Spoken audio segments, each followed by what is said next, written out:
So I'd like to just welcome you all to the service this morning. Thank you so much for joining us. I've titled my sermon this morning, 9 Words That Will Change Your Life Forever. I wonder if you're thinking what they could be. Maybe, I love you and will you be my spouse? 9 words. What about, I am hungry and need to have some food? That's 9. We could go on playing like this. Another one, I am tired and need to go to bed. You can see that I've had COVID. Food and sleep. But maybe I should just spell it out completely for us. And if you go back to your scriptures and look at Psalm 23 and just look at that first verse. Please will you count the number of words? They're 9.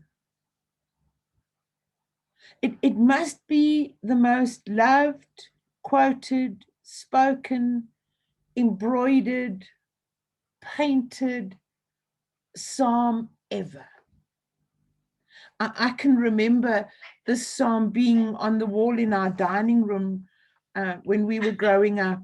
And I'm sure that if you think back, you can remember it somewhere in your home or on a bookmark or on a wall or on a mantelpiece or somewhere. Did you count the words? They're 9. And I said that my sermon was entitled 9 Words That Will Change Your Life Forever. So just give me a little bit of time to have a look at these 9 words. This was a psalm written by a shepherd boy, a young boy, a boy who would spend great periods of time on his own, looking after his father's flocks.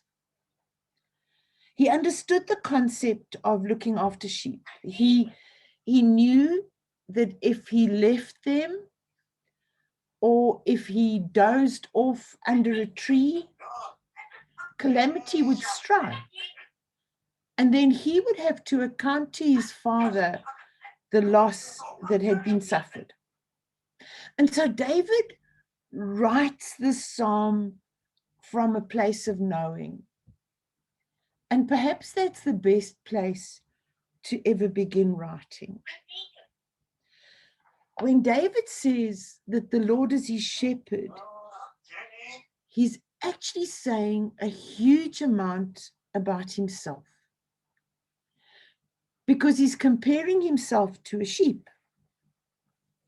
Now, I don't know how many of us sitting here today have ever lived on a farm, have been part of a farming community, but sheep are not the most intelligent of animals. They go where they're led. They eat when they see food. They put their heads down and they nibble.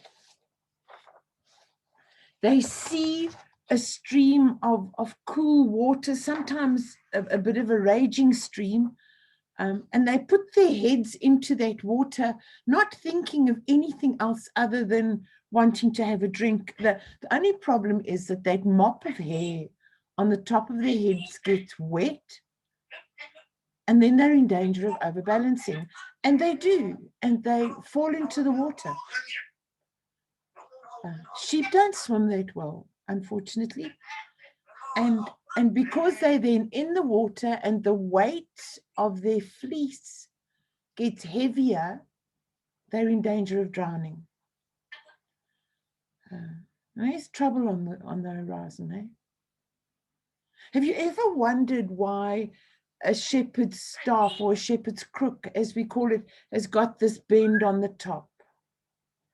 Well, it's so that they can hook this bend in the stick around the sheep's neck and pull them out of danger.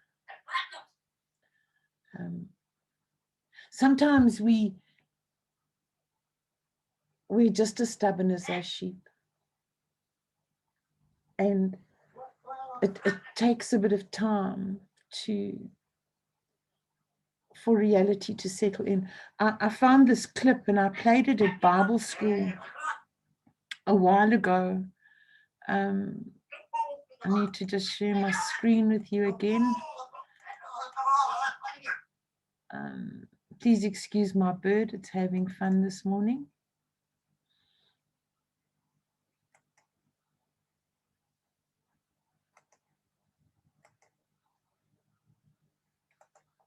I'm going to conclude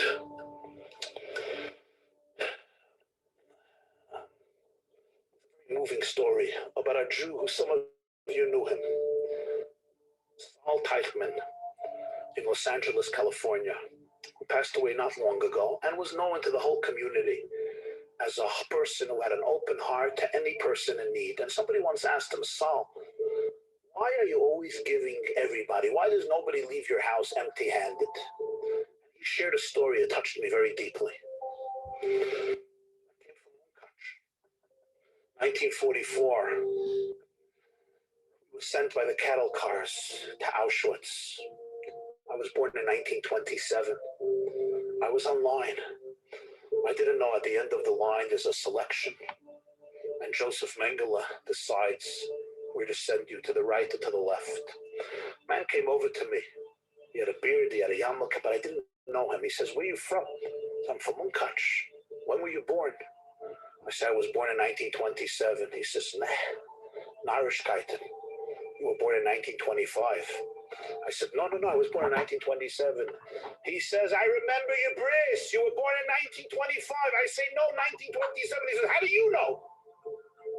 My father told me, you made a mistake. You didn't hear your father correctly. I was there when you were born in Munkach. You were born in 1925. I'm looking at this guy in Auschwitz waiting on the line, and he's arguing with me about my birthday. And at some point he says, trust me, you were born 1925. And now I'm going to ask you the question again. When were you born? And I said, 1925. He looked at me and he said, remember, you were born in 1925. He disappears. A few moments later, I'm standing in front of Joseph Mengele, Yimach Shemai. He looks at me and he says, when were you born? And I said, 1925. And he motions with his thumb for me to go to the right, where I was taken to the barracks to work. A few hours later, I discovered that those who were born in 1927 or later automatically were sent immediately to the gas chambers. I realized this man, whom I never met, I did not know who he was. He claimed he was at my bris. Literally was the angel who saved my life. And I'm here today and I have a family because of him. And then Saul said, and some time ago I was thinking, what is my wish for myself in my life? And I said to myself, I had an angel who appeared at my feet in Auschwitz-Birkenau and took me out of death and brought me to life. I still don't know who that person was, but it's almost irrelevant. For me, he was an angel. And I said to myself, I want to be such an angel for other people. I want to be that angel for other people. Just like I had an angel who at those bleak moments, those darkest moments in history was there for me, I want to be able to be that angel so that other people, when they think back about the greatest moments of their lives, should know that they had an angel who was there for them to save their lives. And that's when I made a decision. Nobody is going to leave this home without encouragement, without love, without help financially, emotionally, psychologically, nobody will be left alone. I want to be an angel for others as I have had an angel here for me.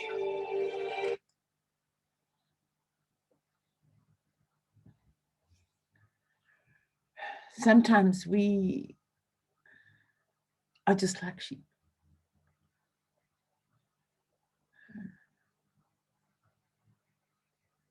I think we all need a shepherd. Then David writes, the Lord is my shepherd. I don't mind if being known as a sheep is not very complimentary. But I know that I need someone. I know that I need someone there to just look after me.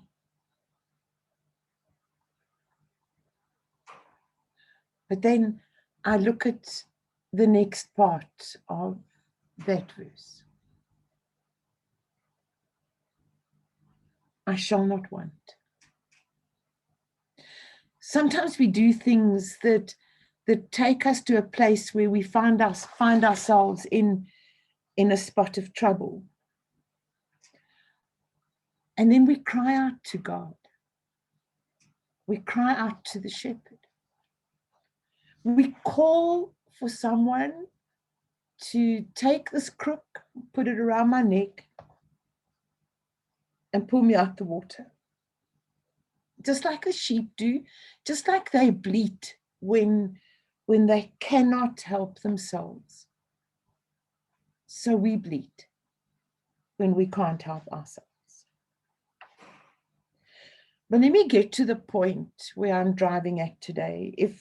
If I'm going to call Jesus my shepherd, then perhaps I need to do what he tells me to do. The first time Jesus teaches his disciples, the first time they're in a teaching situation, it's just after he's called Peter and Andrew and James and John, and they've left their fishing nets. And in Matthew chapter 5, we see them go to the side of a mountain, and Jesus teaches what we call the Beatitudes, or the beautiful attitudes, if you want to call it that way.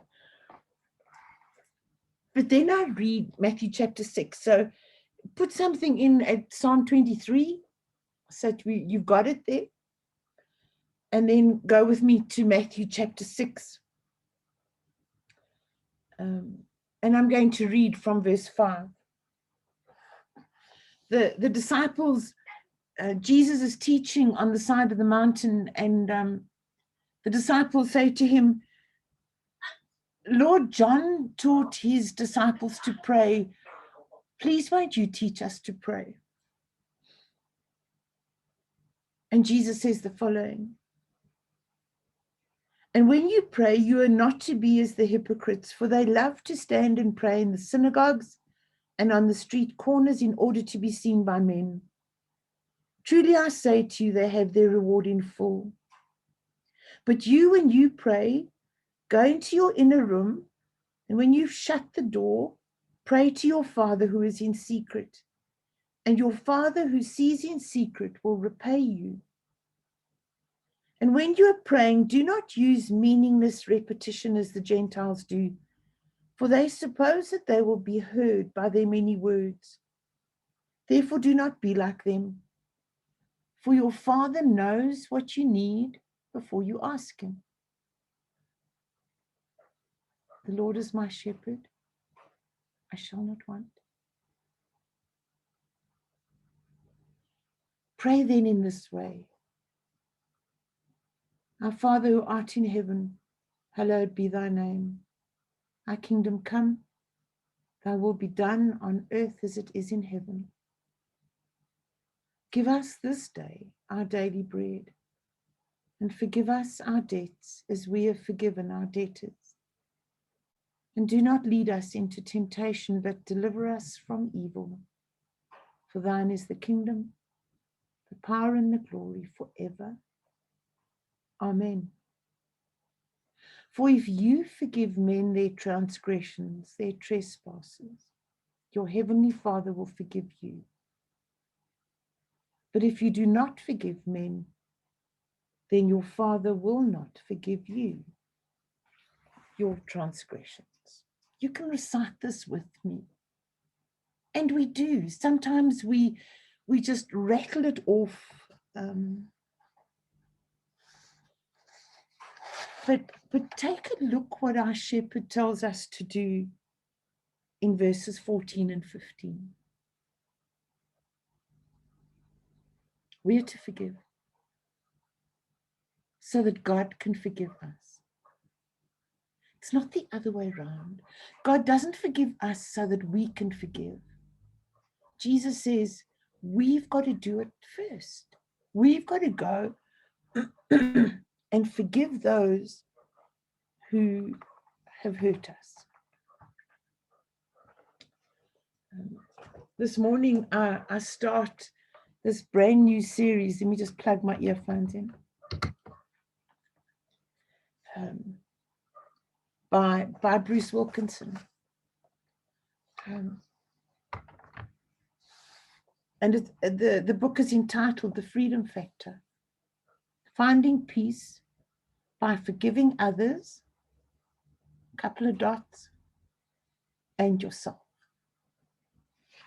And we're going to be looking at this for a week or two or three. We've all got our own secret pain. We've all got those things that we're going to hide away from the world. Something will cause the pain. And 90% of the time, this pain lingers because unforgiveness torments us in no uncertain terms. God made our hearts for so much joy and peace and wholeness and love. But why does it feel like this stays out of my reach? It feels like there's something that holds us back, that there's something that just prevents us from getting to that place that David speaks about.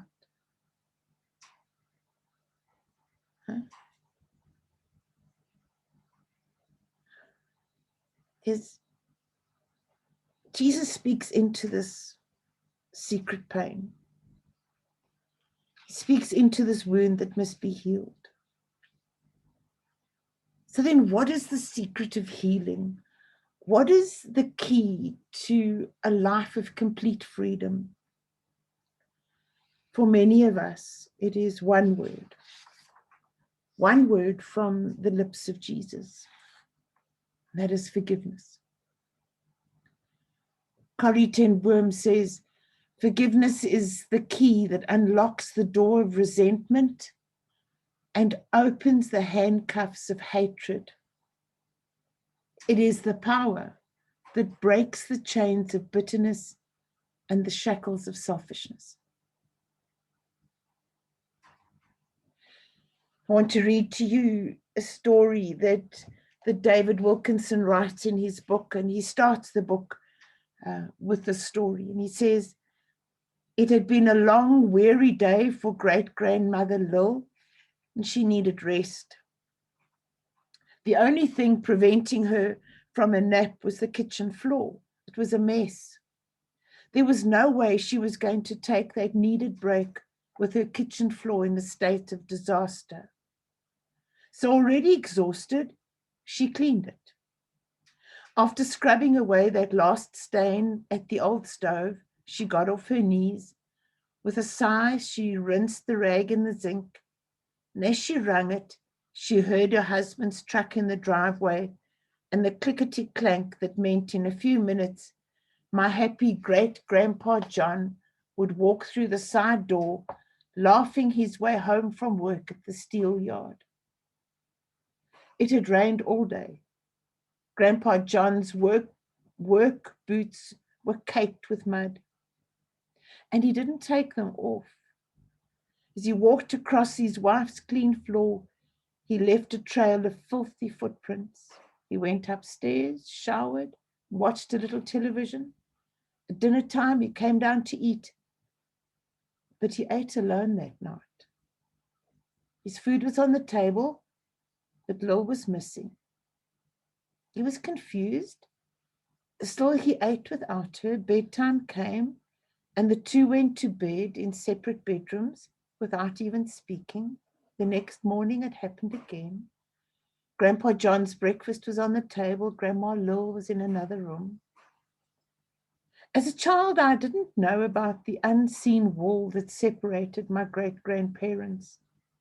Years later, with kids of my own, I learned the story from my mother over dinner.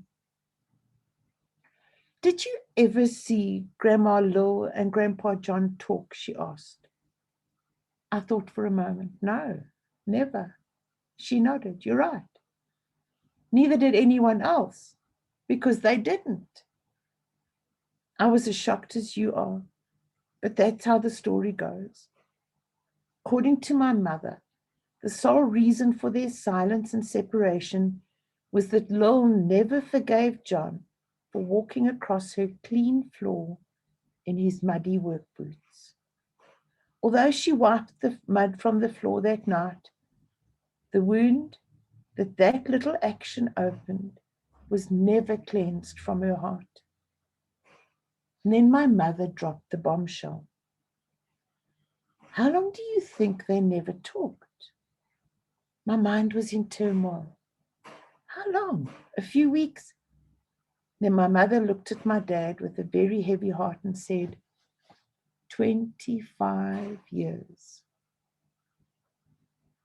Unforgiveness stained their hearts and silenced their marriage for 25 years. As a child, I was oblivious to these dynamics in my great-grandparents' home. I thought nothing about John eating dinner in the kitchen at Thanksgiving, while the rest of the family ate in the dining room. I didn't pay much attention to the fact that during Christmas time, he never came into the room with the rest of the family to open gifts. Sure, I noticed that he would sit on the steps, and when the last gift was opened, he would go back upstairs. However, nothing seemed strange to me at the time.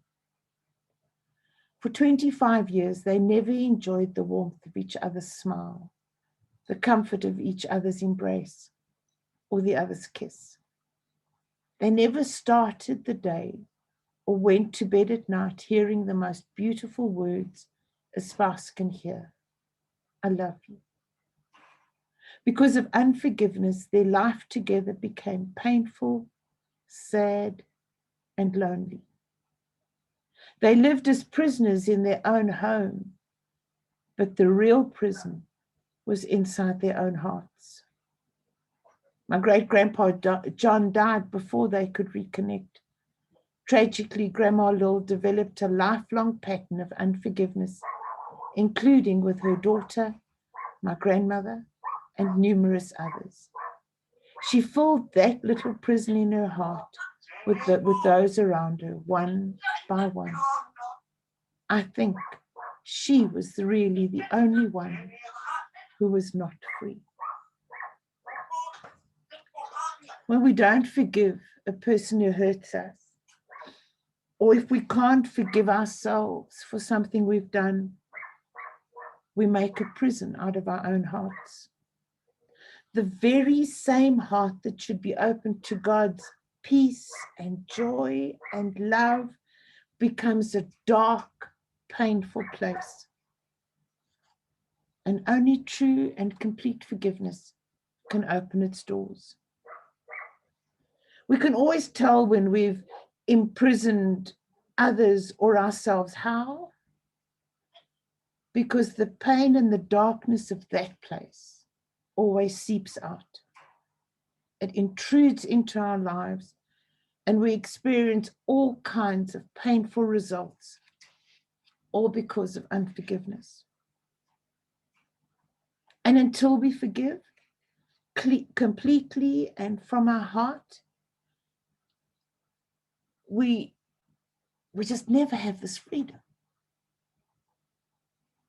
Keeping even one person in that prison affects the rest of our lives in subtle, torturous ways that we may never connect to their source, unforgiveness. We've all nibbled our way away from the shepherd. And the moment we do that, we are in want. If I had to stop for a moment and say to you, what's the one thing you want? What's the one thing you want? In my life, I want peace. I want joy. I want to live in the open, but the prison door is still shut. I've seen the victory that our shepherd brings into my life. My friends, you can too, because we're all the same. We all live life vulnerable and often wounded by others. You see, none of us is made of steel. We experience the pain of a deep wound and we are faced with a choice.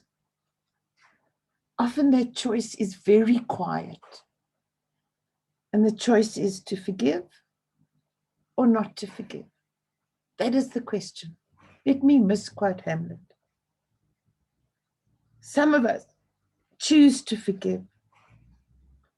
And when we choose that, we choose to remain close to the shepherd, grazing happily.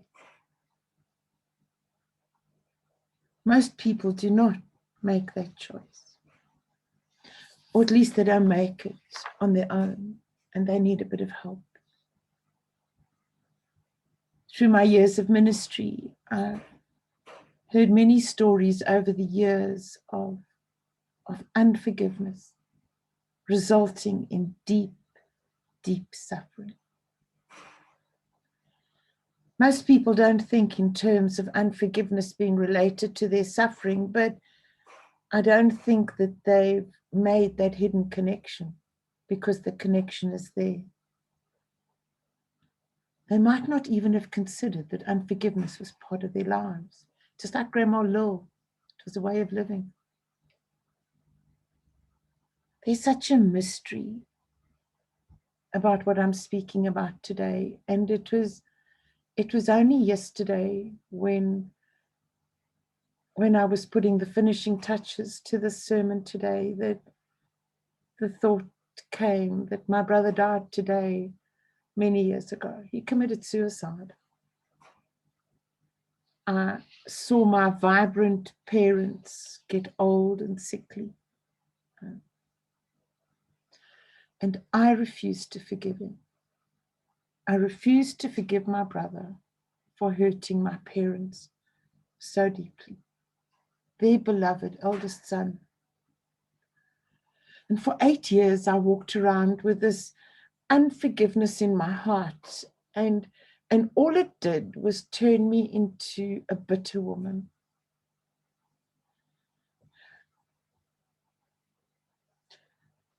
It was on the 4th of July, 1986,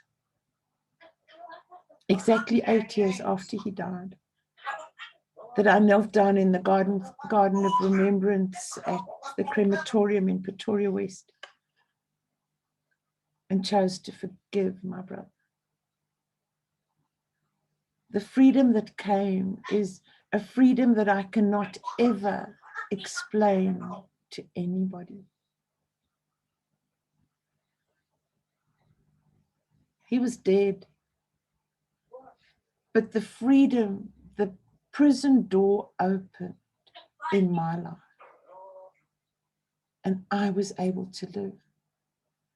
I was able to again be the daughter to my parents that they needed. So wherever you live, whatever your story, no matter what the wounds or the trauma or the hurt is in your past, no matter your age or wealth or social standing, you still have more life to live. And God desires that that life become an abundant life, filled with freedom and peace and joy.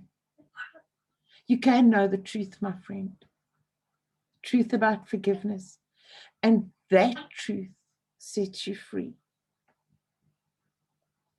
So today, wherever you are, whatever you're doing, I want to ask you today to come back to where the shepherd is.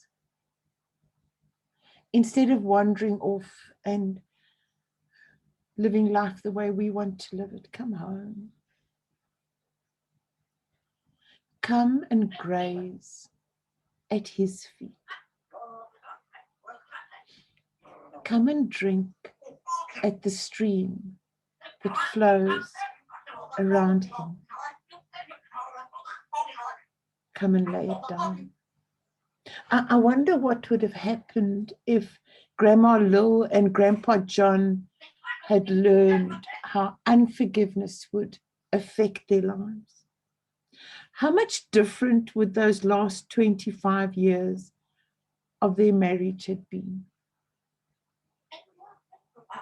Imagine eating Christmas lunch on your own when the rest of the family is in the dining room together.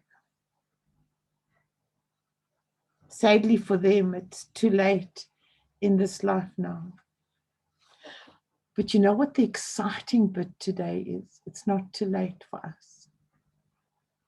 It's not too late for us. There comes a time when I wish we would just quit wasting time. Unforgiveness is like me drinking poison and expecting the other person to die. It kills me, not them.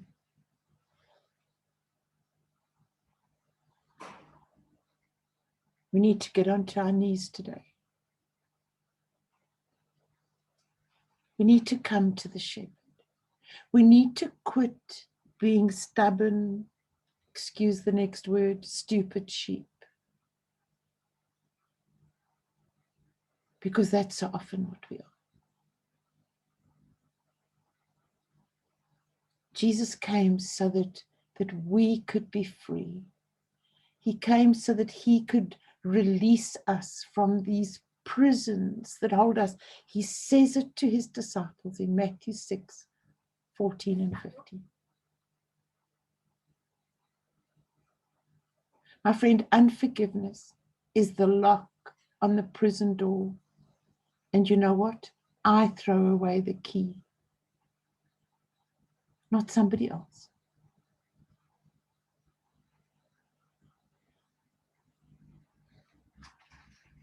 I read in Peter, whom the Son sets free is free indeed. And over the next couple of weeks, I'm just going to be digging deeper into this whole thought of forgiveness and unforgiveness. I'm going to ask you to tighten your seatbelts because there are things that I'm going to be saying that are not pleasant. But maybe it's time for us to hear them. And so I invite you to come with me right now to the throne of grace. If there is something or someone in your life that you have not forgiven, and so many people say this to me, I will never forgive. And I'm thinking, please don't throw the key away. My friends, we're just going to be quiet before the Lord at the moment. Please, I beg you today, forgive that person. Forgiveness is not a feeling.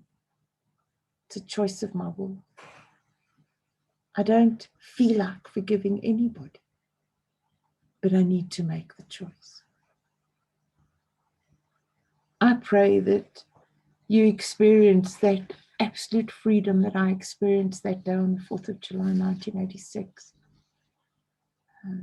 It's a long time ago now. But please don't waste time. Let's pray together.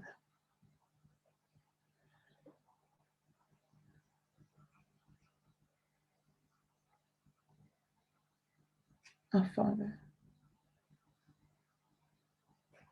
who art in heaven, hallowed be thy name. Thy kingdom come, thy will be done, on earth as it is in heaven.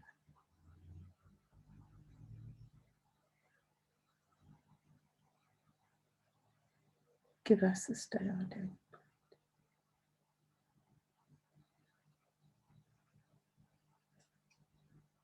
God, please forgive my trespass.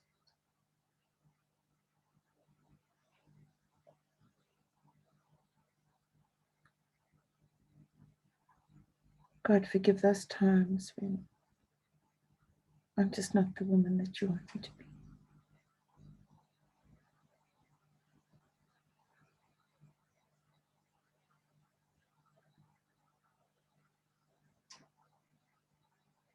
As I forgive those who trespass against me.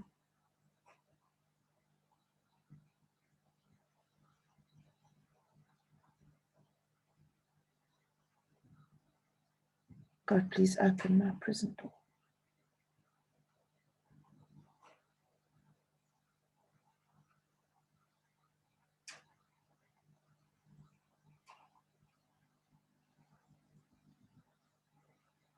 For thine is the kingdom,